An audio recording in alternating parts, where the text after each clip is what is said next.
Making it last is all I care to do. You loving me, I loving you. Mothers and fathers, husbands and wives, sisters and brothers, friends for life. We won't live in the past. We're making it last.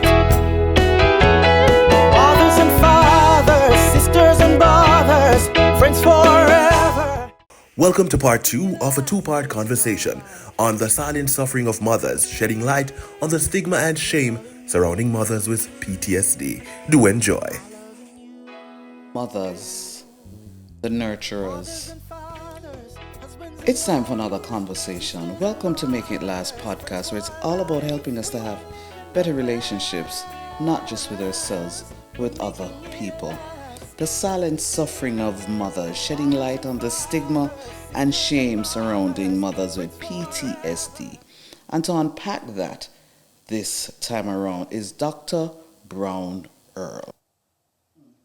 You post. Let me ask it another way. We've been cultured a particular way, but how can we almost say go against the grain then, or help to change that, so people, and especially females and mothers, feel safe enough to say, this is what is happening with me, and I need that kind of support. And so this is what you're doing now, and that's what it's going to take. Education. For them to understand that it's okay to feel that I can go and talk with somebody about this. It's okay to want to heal from this process. And my biggest pet peeve, and I'm a wonderful Seventh-day Adventist Christian, I am declaring that, and I'm a wonderful pastor's wife, I'm declaring that, but we need to stop taking Jesus' feet. So what we do in our Western Christian culture is that we pop the Jesus pill and Jesus will heal. But there's nowhere in the Bible that says faith alone will help. Works must be involved. So we need to start doing. How else are you going to stop being angry if you don't deal with what is causing the anger? How else are you going to go back to having normal sexual relationships with your spouse unless you deal with what's causing you to be frigid or whatever other psychological issue is presenting itself? So that's going to be very important. Don't you want to feel as close to normal or as normal as possible again? That's what we need to say to this woman. And guess what? It's not going to end if when children leave the house. No, you don't deal with the issue. The issue is right there in your mind. And very importantly, when the pension years come and you're that man in the house, it's still going to be there. So the earlier you deal with it, the better. I noticed twice, and I really don't think it's something we talk about often enough. So I wanted to unpack that a little bit more. The whole idea that it can impact on your sexual relations. Okay. I believe more often than not, people don't recognize that so many different things can impact how you function sexually. Talk about that a little bit for me, please. Okay. So one of the things that we know, once again, with how we are cultured, is that many women in our culture don't expect to feel good when they have sex.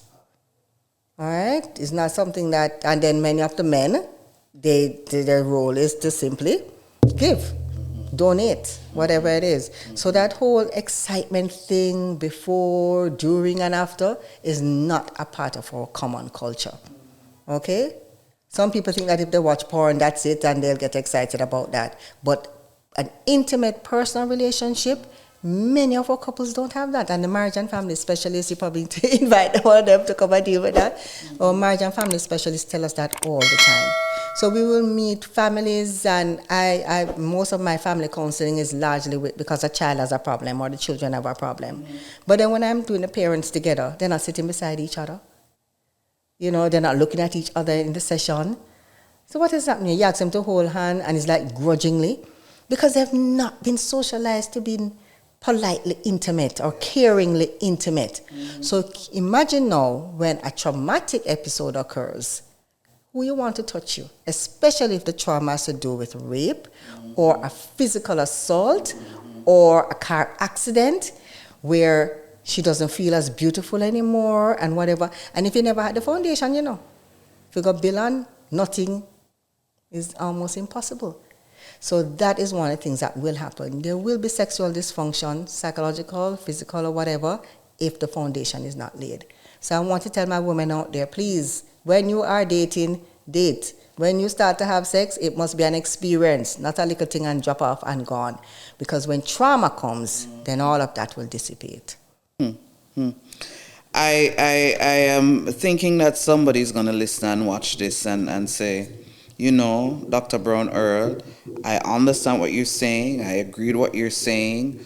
But sometimes seeking, because of the stigma that is still attached to even seeking professional help, even if it is that I plan to make that investment, I don't want people to think that I'm quote-unquote losing it.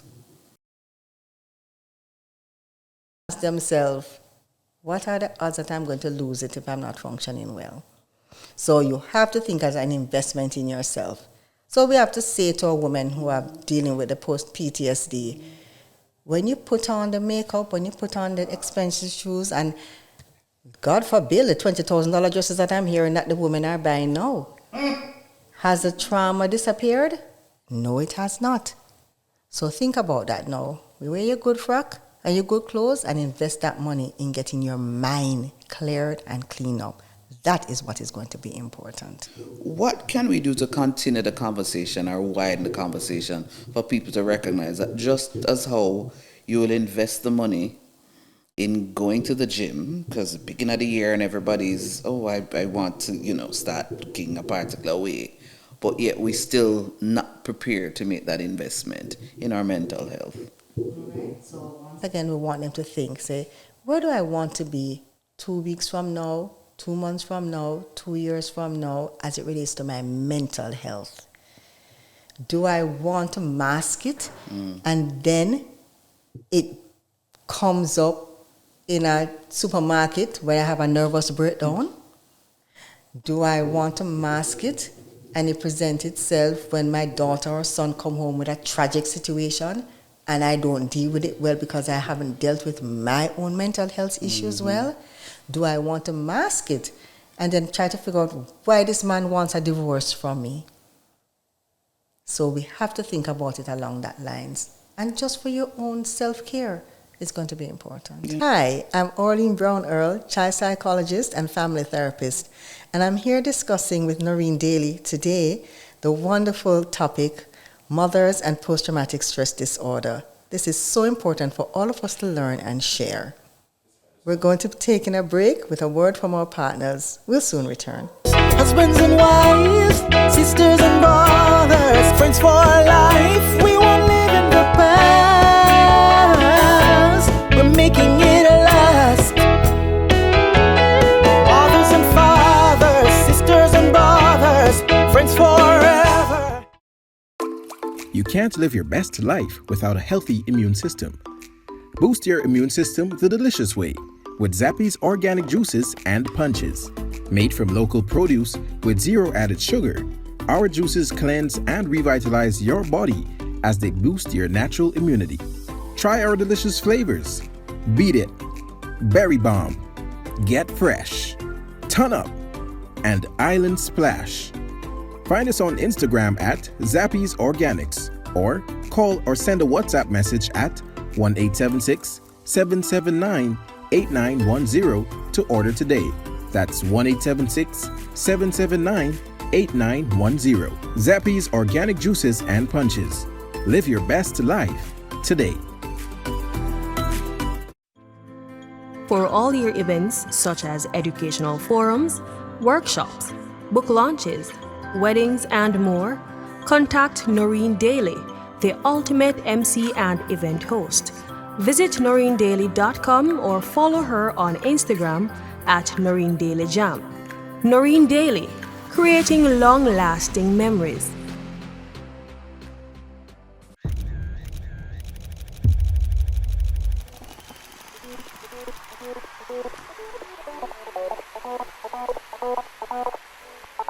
Photography is an art, but more so, photography must come from the heart. Precious moments, priceless times.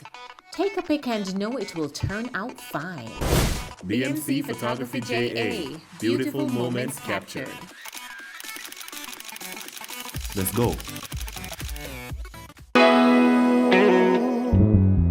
Mothers and fathers, husbands and wives, sisters and brothers, friends for life. We won't live in the past.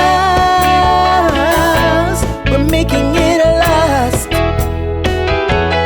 Mothers and fathers, sisters and brothers, friends forever. Welcome back. We're talking about mothers and post-traumatic stress disorder, a critical and important topic for all families to be aware of. Let's continue.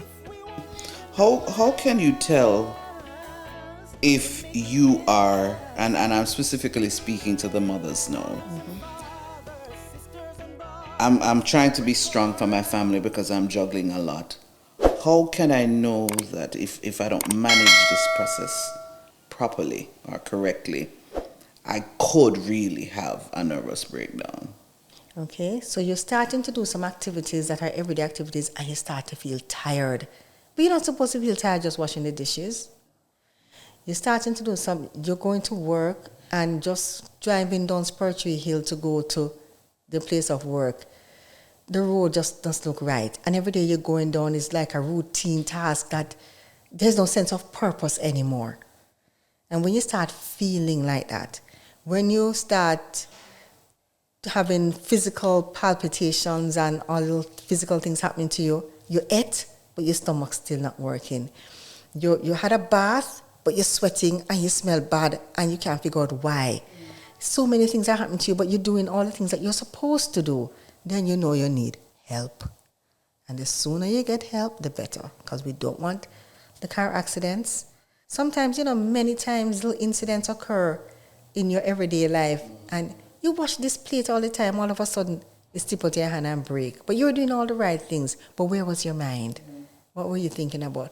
Little things like that. So when you find yourself, those things happening over and over again, you go out there and seek help. Because I can quite assure you, our men have been cultured to go and socialize and let off their stresses in domino and whatever other drinking-related activities. But the average Caribbean woman, what have you been socialized to do? Take Jesus for it, go shopping, and eat. And those things are not going to make the problem. The PTSD go away. Okay. So as we're wrapping up, what then are some of the tips you'll recommend to overcome or to cope? Because maybe overcome is not necessarily the right word, but to cope with this and stop suffering in silence. So what we want our wonderful women to understand that you are wonderful. Ladies, go look in the mirror and pose and look at yourself, because many times nobody has told you that you're wonderful. And so you're dealing with that you're not a wonderful person. Start that part of the self-care. Then, what are the triggers? You know them, because when you're in therapy and you unpack them, you go and say them. Find out what's happening there and just go and get a little consultation. Just go and talk with somebody. It don't have to be the therapist yet, It can be a good, honest friend. And underline that word for me, Sister Noreen. An honest friend who's going to tell you that don't look good, that don't sound right, and is going to be honest with you. And then very importantly, look at yourself. Are you overeating? Are you overly frustrated? Are you overly anxious about some simple everyday activities? Once you recognize that that's happening, please go and get some help. And remember I said, you don't have to go to a therapist first. You can go to a friend who will just allow you to unpack and share how you're feeling. Okay. Are there some online resources, though, that you would probably recommend? Oh, many. So what I would want the individuals to do is to just Google online resources, anxiety tips, and help for post-traumatic stress disorder. And if you know what the problem is, I type that in as well. For car accident, for rape, for physical assault, type that in specifically. And use the word tips, because then you won't get a long article with paragraphs. You get something that will show you like 5 or 6 tips that you can start to practice with. Okay. With all of what you said, and you've said a lot, if if there's one main idea you want individuals to get from this conversation, what's that one idea that you want our mothers to get? Remember, you are important. You are an important person, and you must take care of your mental. Okay. I that was a good ballad, but I'm going to ask you, because I want you to personalize it. What do you do to make sure that you don't get with everything that you do? Because I know you're an educator, you have clients and all of that. What do you do to take care of you? Oh, I get my physical rest. I make sure when I get home, I lie down. If it's even for 5 or 10 minutes, I lie down. And the house knows that I am resting now to get them. But very importantly also, I have learned to eat better. That's going to be very important, mothers. Do not hide the money and buy foolishness.